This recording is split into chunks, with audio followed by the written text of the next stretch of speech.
Hello students, NS तथा GM classes में आपका स्वागत है। इससे पहले वाली क्लास के अंदर अपना जो टॉपिक चल रहा था वो टॉपिक था आपके पास में लेंस। और लेंस किसे कहते हैं, लेंस कितने प्रकार का होता है, हम पिछली क्लास में डिस्कस कर चुके हैं। और पिछली क्लास के अंदर हमने एक इम्पोर्टेंट क्वेश्चन किया था और जो था आपके पास में कि लेंस से अपवर्तन सूत्र या लेंस मेकर सूत्र। आशा करते हैं सभी को समझ में आ गया होगा, तभी किसी का कमेंट से नहीं आया। अगर किसी भी या बहना को प्रॉब्लम है तो आप कमेंट्स करके बता सकते हैं, उसको दोबारा से अच्छे से समझा दिया जाएगा। और उससे अगले वाला जो टॉपिक था वो था आपके पास में लेंस से सूत्र। तो लेंस सूत्र किसे कहते हैं और लेंस सूत्र का मान हम कैसे निकाले थे वो हम पिछली क्लास में डिस्कस कर चुके हैं। और लेंस सूत्र का जो मान आया था आपके पास में, कितना मान आया था आपके पास में 1/f बराबर आया था आपके पास 1/v माइनस 1/u। तो इसी क्रम के अंदर आपके पास में अगला जो टॉपिक है वो आपके पास में लेंस की रेखीय आवर्धन क्षमता। तो हमने इससे पहले 4-5 क्लास पहले पढ़ा था लेंस की जो आपके पास दर्पण की रेखीय आवर्धन क्षमता। तो वहां पे मैंने आपको क्या बताया था, जब किसी दर्पण के सामने वस्तु को रखा जाता है तो दर्पण उसका क्या बना देता है, प्रतिबिंब बना देता है। तो दर्पण द्वारा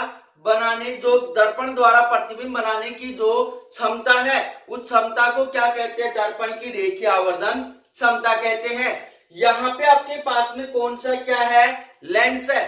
तो लेंस की रेखीय आवर्धन क्षमता क्या होगी, जब किसी लेंस के सामने वस्तु को रखा जाता है तो लेंस उसका क्या बना देता है, प्रतिबिंब बना देता है। तो लेंस द्वारा प्रतिबिंब बनाने की जो क्षमता है उस क्षमता को क्या कहते हैं, लेंस की रेखीय आवर्धन क्षमता कहते हैं। और आपके पास में आवर्धन क्षमता है उसको हम किससे प्रदर्शित करते हैं, एम से प्रदर्शित करते हैं।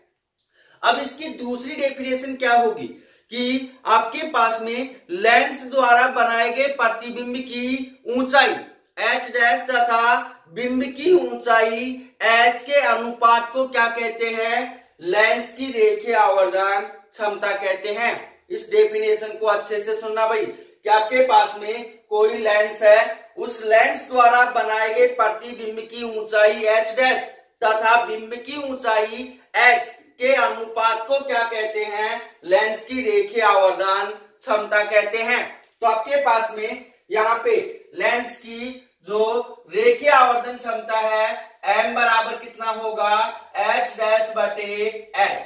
h डैश क्या है आपके पास में, प्रतिबिंब की ऊंचाई है, और h क्या है आपके पास में, बिंब की ऊंचाई। तो यहां पे आप लिख सकते हो प्रतिबिंब की ऊंचाई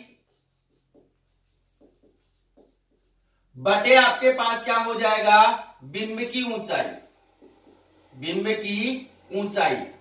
तो आपके पास में प्रतिबिंब की ऊंचाई को कितना माना गया है, h डैश माना गया है, और बिंब की ऊंचाई को कितना माना गया है, h माना गया है। तो यह आ गया आपके पास समीकरण नंबर ए। अब उससे आगे ध्यान से समझना कि आपके पास ये तो एक साधारण सी डेफिनेशन हो गई। अगर आपके पास में लेंस की रेखीय आवर्धन क्षमता को हम किसके, u तथा v के पदों में निकालेंगे तो किस प्रकार से निकालेंगे, जैसे हमने दर्पण के लिए निकाला था उसी प्रकार से हम किसके लिए निकालेंगे, लेंस के लिए निकालेंगे। तो माना आपके पास में एक उत्तल लेंस है, एक क्या है, उत्तल लेंस है,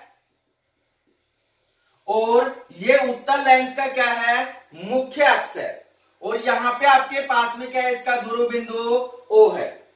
अब आपके पास में इस लेंस के सामने एक वस्तु AB रखी हुई है, एक वस्तु क्या रखी हुई है, AB रखी हुई है, जिसकी ऊंचाई कितनी है, h है, जिसकी ऊंचाई कितनी है, h है। इस वस्तु से एक प्रकाश की किरण मुख्य अक्ष के समांतर दर्पण के ऊपर क्या होती है, आपतित होती है, तथा अपवर्तन के पश्चात मुख्य फोकस से क्या होती है, गुजर जाती है।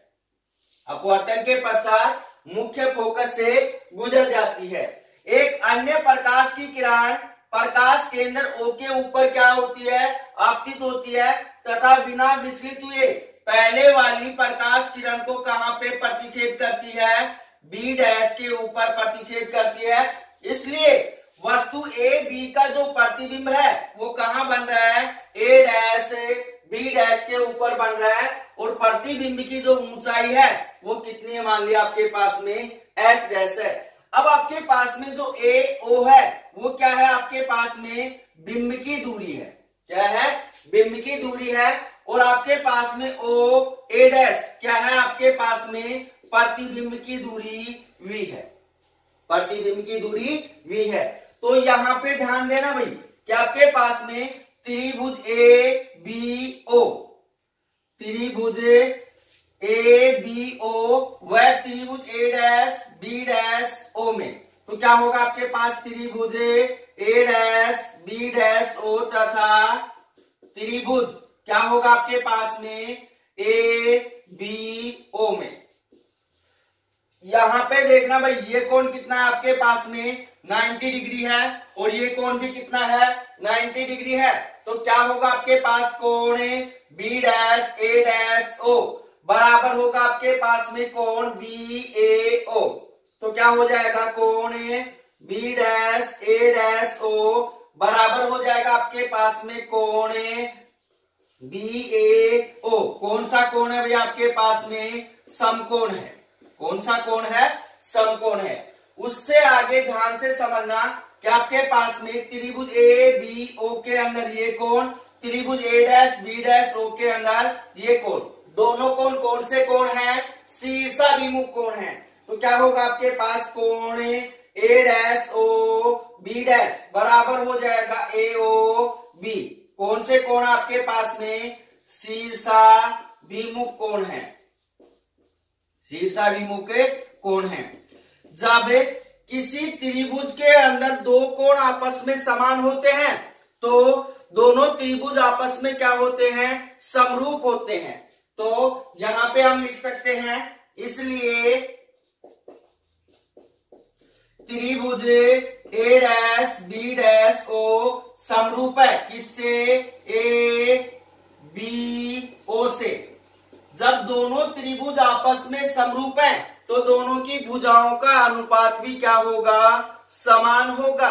इसलिए आपके पास में यहां पे ध्यान देना कि मैंने पहले कौन सा त्रिभुज लिया है, त्रिभुज A dash B dash O। तो इसकी भुजा को क्या लेंगे, ऊपर लेंगे, उससे कोई प्रभाव नहीं पड़ता है भाई, चाहे ऊपर ले लो चाहे नीचे ले लो। तो आपके पास उसको आगे जाके बदल भी सकते हैं। तो आपके पास में यहाँ पे क्या होगा, यहां होगा आपके पास में A डैश B डैश बटे कितना हो जाएगा, AB। तो यहां होगा आपके पास A डैश B डैश बटे हो जाएगा AB बराबर आपके पास कितना मान होगा, यहाँ पे A डैश O बटे कितना हो जाएगा, AO हो जाएगा। तो A डैश O बटे कितना हो जाएगा, AO। अब यहां पे ध्यान देना कि A डैश B डैश, तो यहां आप लिख सकते हो चूंकि A डैश B डैश बराबर आपने कितनी ऊंचाई मानी है, H डैश ऊंचाई मानी है, H डैश AB बराबर कितना हो जाएगा आपके पास में H हो जाएगा, क्योंकि AB की ऊंचाई कितनी मानी आपने, H मानी है। उससे आगे A डैश O का मान कितना है आपके पास में, प्रतिबिंब की दूरी V है। तो A डैश O बराबर कितना होगा, V होगा। धनात्मक होगा ऋणात्मक होगा, चिन्ह परिपाटी नियम से A डैश O क्या है, दाहिनी ओर है, इसलिए क्या होगा, धनात्मक होगा। उससे पश्चात आपके पास में AO का मान कितना होगा आपके पास में, U होगा। धनात्मक होगा या ऋणात्मक होगा, ऋणात्मक होगा, क्योंकि आपके पास में चिन्ह परिपाटी नियम से ये मान क्या है आपके पास में, लेंस के बाईं ओर है। ये चारों मान उठाकर इस समीकरण के अंदर डालेंगे तो क्या मान होगा आपके पास में, H डैश बटे कितना हो जाएगा, H बराबर कितना होगा, V बटे कितना हो जाएगा, माइनस U। माइनस ऊपर जाएगा तो क्या होगा आपके पास, H डैश बटे H बराबर हो जाएगा माइनस V बटे U। तो यहां पे ध्यान देना भाई इस समीकरण 1 के अंदर m बराबर कितना है, h डैश बटे h है। तो यहां लिखेंगे समीकरण 1 से, समीकरण 1 से क्या मान होगा भाई आपके पास में, m बराबर कितना मान हो जाएगा, m बराबर हो जाएगा -v बटे u। अब यहां पे ध्यान देना कि आपने कौन सा लेंस लिया है, उत्तल लेंस लिया है। तो उत्तल लेंस की जो रेखीय आवर्धन क्षमता है वो कैसी है, ऋणात्मक है। परंतु अवतल लेंस की जो रेखीय आवर्धन क्षमता है वो कैसी होगी, धनात्मक होगी। तो यहाँ कंपेयर कर लेना भाई कि आपके पास में वहां अवतल दर्पण की रेखीय आवर्धन क्षमता क्या थी, ऋणात्मक थी। परंतु यहाँ अवतल लेंस की जो रेखीय आवर्धन क्षमता है वो क्या है, धनात्मक है। और वहां आपके पास में जो उत्तल दर्पण था उसकी रेखीय आवर्धन क्षमता क्या थी, धनात्मक थी। परंतु आपके पास यहाँ उत्तल लेंस की रेखीय आवर्धन क्षमता क्या है, ऋणात्मक है। दोनों एक दूसरे से क्या है, विपरीत है। इस बात का ध्यान रखना भाई। तो अब इसी क्रम के अंदर आपके पास में अगला जो टॉपिक आता है वो टॉपिक आपके पास में पतले लेंसों का संयोजन, पतले लेंसों का जोड़ना, किस प्रकार से जोड़ते हैं उसको अच्छे से समझना।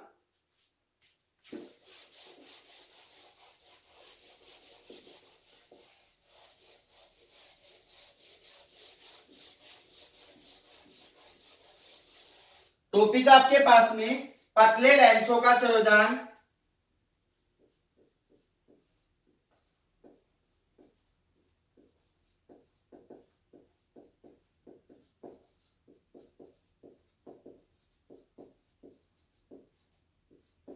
पतले लेंसों का संयोजन। संयोजन का मतलब तो आप जानते हैं, संयोजन का मतलब क्या होता है, जोड़ना। तो पतले लेंसों का संयोजन क्यों किया जाता है इसका निष्कर्ष हम लास्ट में बताएंगे। तो पतले लेंसों का संयोजन किस प्रकार से करते हैं उसको सबसे पहले अच्छे से समझना कि आपके पास में माना दो उत्तल लेंस है, माना आपके पास में दो क्या है, उत्तल लेंस है, जिनकी आपके पास में फोकस दूरी क्रमशः कितनी है, f1 व f2 है।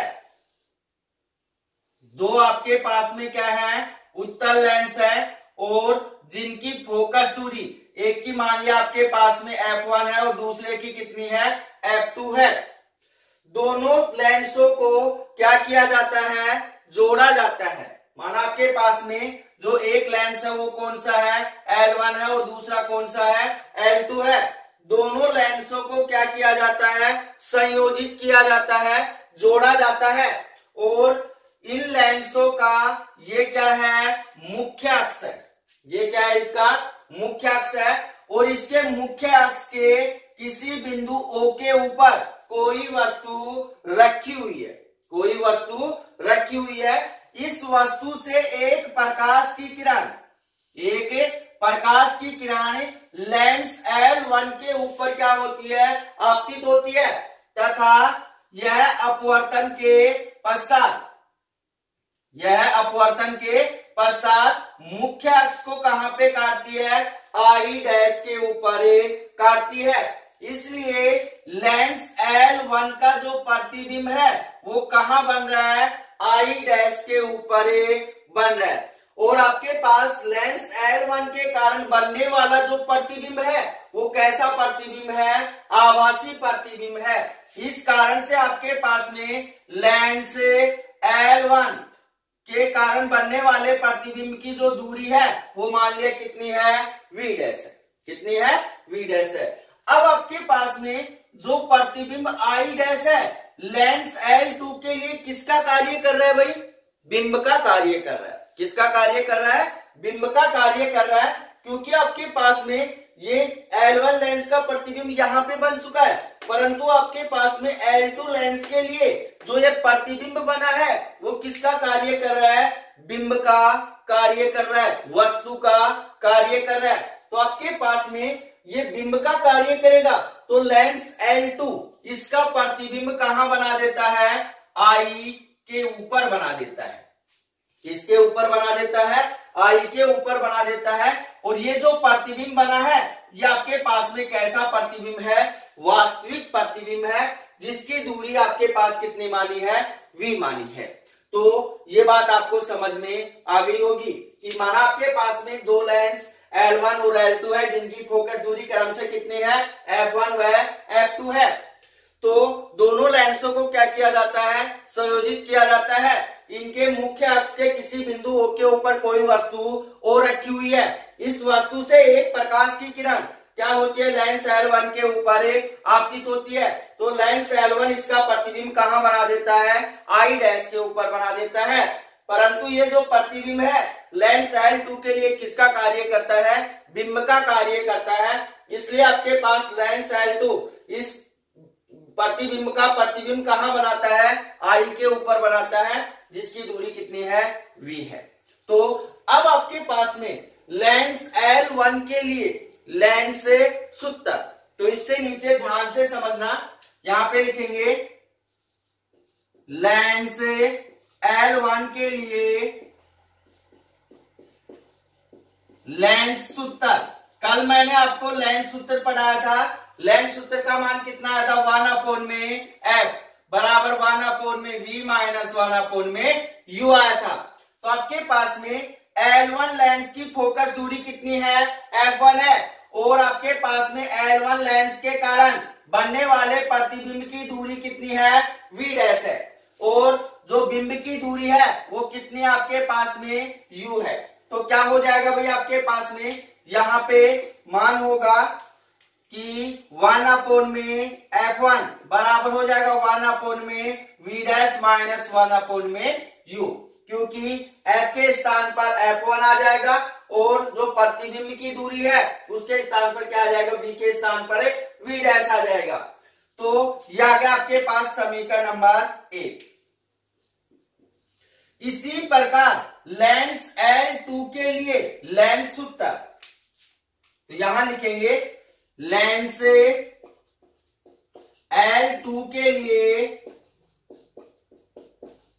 लेंस सूत्र क्या होगा भाई, आपके पास में लेंस सूत्र। अब इसके अंदर ध्यान रखना कि आपके पास में बिंब का कार्य कौन कर रहा है, प्रतिबिंब I डैश कर रहा है, और उसकी दूरी कितनी है, v डैश है। तो आपके पास में u के स्थान पर क्या डालेंगे, v डैश डालेंगे, और लेंस L2 की फोकस दूरी कितनी है, f2 है। तो क्या होगा भाई, आपके पास में यहां पे इसका होगा 1/f2 बराबर हो जाएगा 1/v। v का मान कितना है, v है, v माइनस आपके पास 1/u का मान कितना है, v डैश है। तो कितना हो जाएगा, v डैश। यह आ गया आपके पास समीकरण नंबर 2। समीकरण नंबर 2। अब उससे आगे देखना टॉपिक क्या कह रहा है, लेंसों का क्या करना है, संयोजन करना है।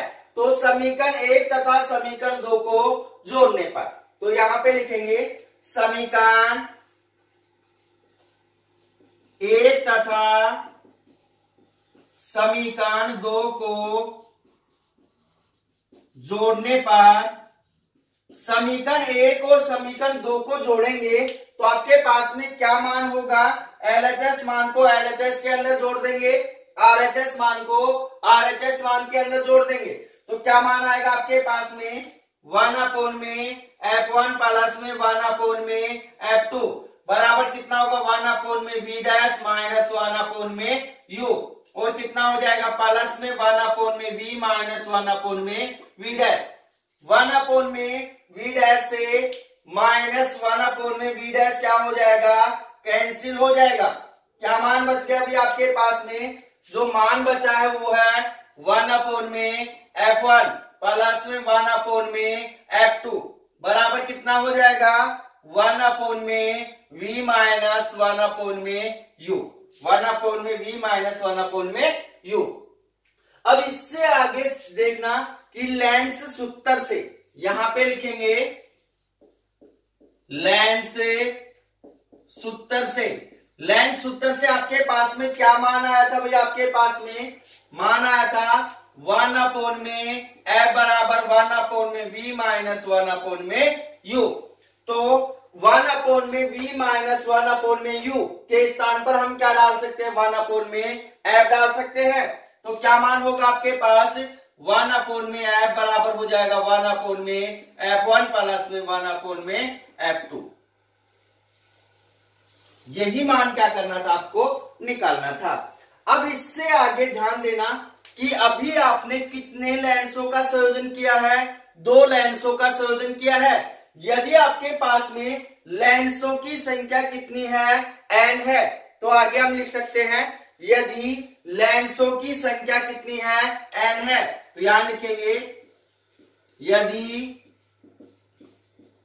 लेंसों की संख्या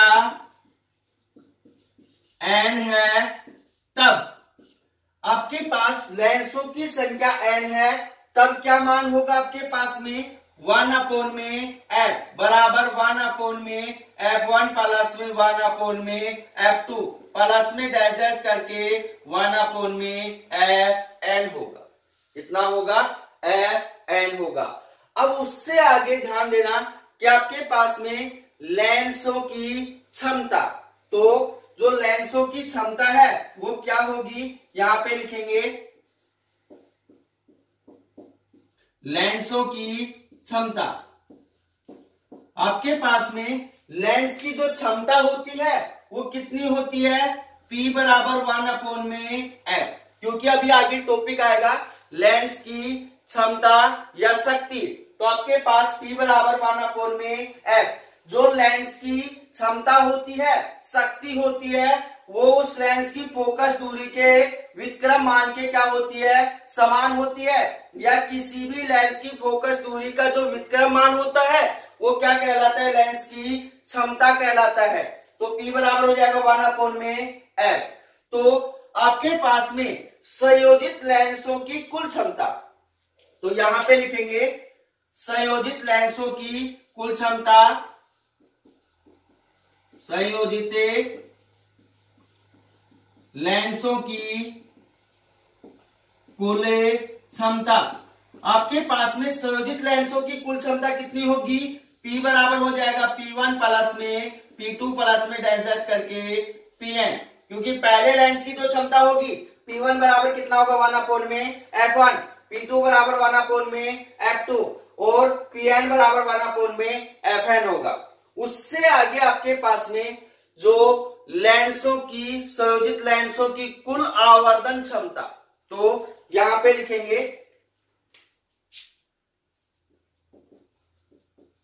संयोजित लेंसों की कुल आवर्धन क्षमता,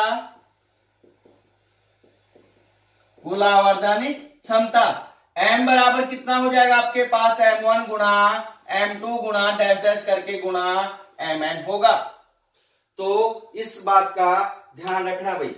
अब आपके पास क्वेश्चन बनता है कि लेंसों का संयोजन क्यों किया जाता है, लेंसों का संयोजन क्यों किया जाता है, तो इसको अच्छे से समझ लेना कि लेंसों का संयोजन करने से लेंसों की क्षमता क्या होती है, बढ़ जाती है। क्षमता क्या होती है, बढ़ जाती है। इसलिए क्षमता बढ़ाने के लिए लेंसों का क्या किया जाता है, संयोजन किया जाता है। तो क्वेश्चन का आंसर आपको मिल गया होगा कि लेंसों की क्षमता बढ़ाने के लिए लेंसों का क्या किया जाता है, संयोजन किया जाता है। अब इसी क्रम के अंदर आपके पास में अगला जो टॉपिक है वो है लेंसों से प्रतिबिंब का निर्माण। तो लेंसों से प्रतिबिंब का निर्माण किस प्रकार से करेंगे उसको भी आप अच्छे से समझना। जैसे मैंने टॉपिक पढ़ाया था आपको कि दर्पणों से प्रतिबिंब का निर्माण, तो किसी भी दर्पण के ऊपर प्रतिबिंब बनाने के लिए 2 या 2 से अधिक प्रकाश किरणों की क्या होती है, आवश्यकता होती है। उसी प्रकार आपके पास में लेंसों द्वारा प्रतिबिंब बनाने के लिए 2 या 2 से अधिक प्रकाश किरणों की क्या होगी, आवश्यकता होगी। तो वो प्रकाश किरणें किस प्रकार से आपतित होती हैं और किस प्रकार से अपवर्तित होती हैं, इसके बारे में अभी हम क्या करेंगे, अध्ययन करेंगे।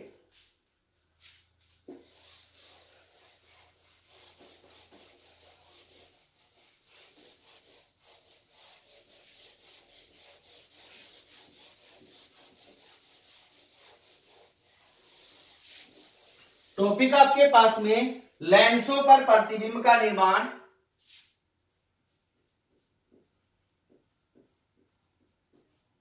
लेंसों पर प्रतिबिंब का निर्माण।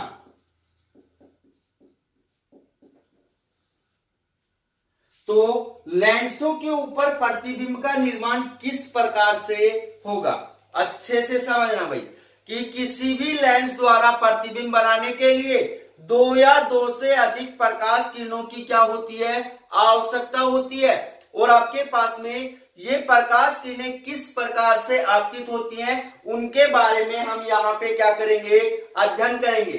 फर्स्ट आपके पास में क्या है कि जब कोई प्रकाश की किरण मुख्य अक्ष के समांतर क्या होती है, आपतित होती है, तो वह अपवर्तन के पश्चात कहां से, मुख्य फोकस से गुजर जाती है, या मुख्य फोकस से गुजरती हुई क्या होती है, प्रतीत होती है। तो आपके पास में फर्स्ट क्या है आपके पास में, मान लिया आपके पास में कोई क्या है, उत्तल लेंस है, और ये इसका क्या है, मुख्य अक्ष है।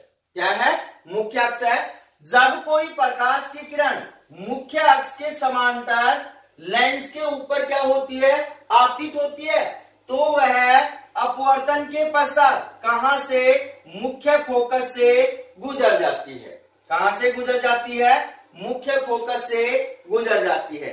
पहली बात आपको समझ में आ गई होगी।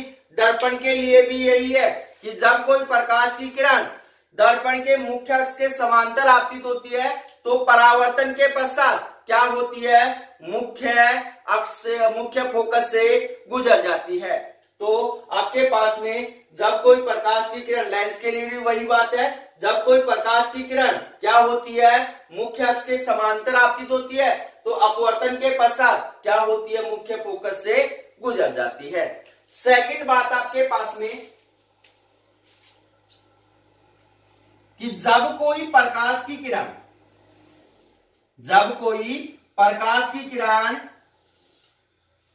क्या होती है, प्रकाश केंद्र O पर क्या होती है, आपतित होती है। प्रकाश केंद्र O के ऊपर क्या होती है, आपतित होती है, तो वह बिना विचलित हुए सीधी क्या हो जाती है, अपवर्तित हो जाती है। उसके अंदर कोई विचलन नहीं होता है, वो सीधी क्या हो जाती है, अपवर्तित हो जाती है, या सीधी ही गुजर जाती है। अगला तीसरा क्या है आपके पास में कि जब कोई प्रकाश की किरण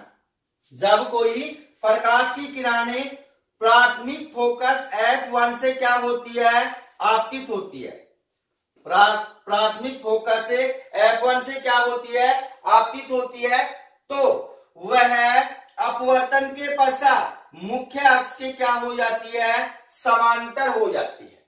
तो वह अपवर्तन के पश्चात क्या हो जाती है, मुख्य अक्ष के समांतर हो जाती है। तो तीनों बातें आपको अच्छे से समझ में आ गई होंगी कि आपके पास जब लेंस के मुख्य अक्ष के समांतर कोई प्रकाश की किरण आपतित होती है, तो वह अपवर्तन के पश्चात कहां से गुजर जाती है, मुख्य फोकस से गुजर जाती है। जब कोई प्रकाश की किरण प्रकाश केंद्र O से क्या होती है, आपतित होती है, तो अपवर्तन के पश्चात बिना विचलित हुए सीधी ही क्या होती है, निकल जाती है। तीसरी क्या है, जब कोई प्रकाश की किरण प्राथमिक जो आपके पास में मुख्य फोकस है उससे क्या होती है, आपतित होती है, तो वह अपवर्तन के पश्चात मुख्य अक्ष के क्या हो जाती है, समांतर हो जाती है। अब इसी क्रम के अंदर आपके पास में जो अगला टॉपिक है, वो टॉपिक आपके पास में कि लेंस की शक्ति या क्षमता, इसको अच्छे से समझना भाई। टॉपिक आपके पास में लेंस की शक्ति या क्षमता। पहले यहां पे बात करेंगे डेफिनेशन की कि लेंस की क्षमता कहते किसे, लेंस की क्षमता कहते किसे हैं। तो ध्यान से सुनना भाई, किसी भी लेंस द्वारा प्रकाश किरणों को अपसारी या अभिसारी करने की जो क्षमता है, अपसारी का मतलब क्या होता है, फैलाना, और अभिसारी का मतलब क्या होता है, इकट्ठा करना। तो किसी भी लेंस के द्वारा प्रकाश किरणों को फैलाने या इकट्ठा करने की जो क्षमता होती है, उस क्षमता को क्या कहते हैं, लेंस की शक्ति या क्षमता कहते हैं। अब इसके अंदर ध्यान से सुनना कि आपके पास में जिस लेंस या फिर जो लेंस प्रकाश किरणों को आसानी से अपसारी या अभिसारी कर देता है, उस लेंस की क्षमता क्या होती है, अधिक होती है। जो लेंस प्रकाश किरणों को आसानी से क्या करता है, अपसारी या अभिसारी कर देता है, उस लेंस की जो क्षमता होती है वो क्या होती है, अधिक होती है, परंतु उस लेंस की फोकस दूरी क्या होती है, कम होती है। सेकंड क्या होगा आपके पास में, जो लेंस प्रकाश किरणों को आसानी से अपसारी या अभिसारी नहीं कर पाता है, उस लेंस की जो आपके पास में क्षमता होती है वो क्या होती है, कम होती है, परंतु उसकी फोकस दूरी क्या होती है, अधिक होती है। इन दोनों बातों का ध्यान रखना भाई। जिस लेंस की क्षमता अधिक है उस लेंस की फोकस दूरी क्या है, कम है, और जिस लेंस की क्षमता कम है उस लेंस की फोकस दूरी क्या है, अधिक है। तो आपके पास में अब यहाँ पे डेफिनेशन निकालेंगे, सटीक जो डेफिनेशन होगी वो निकालेंगे लेंस की शक्ति या क्षमता की। तो आपके पास में किसी भी लेंस की फोकस दूरी के व्युत्क्रम मान को क्या कहते हैं, लेंस की शक्ति या क्षमता कहते हैं। इसलिए आपके पास में लेंस की शक्ति या क्षमता P बराबर क्या होगा, 1/है। किसी भी लेंस की जो फोकस दूरी है उसके व्युत्क्रम मान को क्या कहते हैं, लेंस की क्षमता या शक्ति कहते हैं। अब आपके पास में यहां पे क्वेश्चन आता है कि लेंस की क्षमता या शक्ति का मात्रक क्या होता है, डायरेक्टर होता है। क्या होता है, डायरेक्टर। और इसको हम प्रदर्शित करते हैं डी से। किससे प्रदर्शित करते हैं, डी से। तो ध्यान रखना कि लेंस की जो क्षमता है उसका मात्रक क्या होता है, डायरेक्टर होता है। यदि आपके पास में F बराबर कितना है, 1 मीटर है, यहां पे लिख सकते हो आप, यदि F बराबर कितना है, 1 मीटर है, तो आपके पास P बराबर कितना होगा, 1 डायरेक्टर होगा। तो उस लेंस की जो क्षमता होगी वो कितनी होगी, 1 डायरेक्टर होगी। कितनी होगी, 1 डायरेक्टर होगी। तो अब इसका हम थोड़ा सा डायग्राम बना के अध्ययन कर लेते हैं। तो माना आपके पास में क्या है, एक उत्तल लेंस है। क्या है, एक उत्तल लेंस है, और ये इसका क्या है, मुख्य अक्ष है, और ये इसका क्या है, प्रकाश केंद्र O है। प्रकाश केंद्र क्या है, O है। अब आपके पास में यहां पे इस लेंस के ऊपर एक प्रकाश की किरण मुख्य अक्ष के समांतर क्या होती है, आपतित होती है। जब प्रकाश की किरण मुख्य अक्ष के समांतर आपतित होती है तो वह अपवर्तन के पश्चात कहां से गुजर जाती है, मुख्य फोकस से गुजर जाती है। किससे गुजर जाती है, मुख्य फोकस से गुजर जाती है। जब आपके पास में आपतित किरण को आगे की ओर बढ़ाया जाता है तब आपके पास में आपतित किरण तथा अपवर्तित किरण के मध्य बनने वाला जो कोण है वो कोण क्या कहलाता है, विचलन कोण कहलाता है। ये प्रिज्म में भी आएगा भाई आपके पास में कि आपके पास में आपतित किरण तथा अपवर्तित किरण के मध्य जो बनने वाला जो कोण है वो कोण क्या कहलाता है, विचलन कोण कहलाता है। तो अब आपके पास में मान ले ये क्या है, बिंदु P है, और ये क्या है, बिंदु O है। अब आपके पास यहाँ पे देखना कि यहाँ पे आपके पास में एक Z की आकृति बनी हुई है, ऐसी आकृति Z की आकृति बनी हुई है। ये कोण कितना है आपके पास में, डेल है, तो ये कोण भी कितना होगा, डेल होगा। दोनों कोण कौन से कोण आपके पास में, एकांतर कोण है। दोनों कोण कौन से कोण है, एकांतर कोण है। तो आपके पास में यहां डेल बना है, ये आपके पास में लंब है, और ये क्या इसका आधार है। तो आपके पास में tan डेल बराबर कितना होगा भाई आपके पास में लाल बटे कक्का से लंब बटे कितना होगा आधार होगा। लंब कौन सा है पीओ, आधार कौन सा है एफओ, तो क्या हो जाएगा आपके पास पीओ बटे कितना हो जाएगा एफओ हो जाएगा। और मान लिया आपके पास में जो पीओ की ऊंचाई है वो कितनी आपके पास में एच है, कितनी है एच है। और आपके पास में जो फोकस दूरी है वो मान लिया कितनी आपके पास में एफ है। तो यहां पे हम लिख सकते हैं कि चूंकि पीओ बराबर कितना है एच है और एफओ बराबर कितना है एफ है, ये दोनों मान उठाकर यहां डालेंगे तो आपके पास में tan डेल बराबर कितना होगा आपके पास में एच अपॉन में एफ होगा, एच अपॉन में एफ। यदि आपके पास में विचलन कोण का मान क्या है बहुत छोटा है तो यहां पे लिखेंगे यदि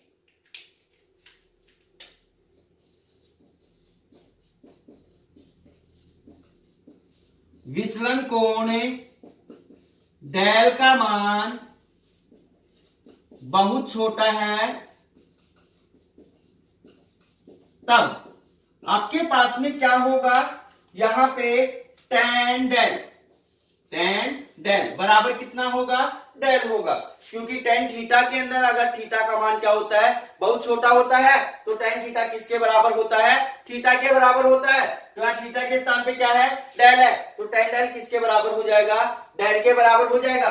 तो आपके पास में डेल बराबर कितना हो जाएगा एच अपॉन में एफ हो जाएगा, एच अपॉन में एफ।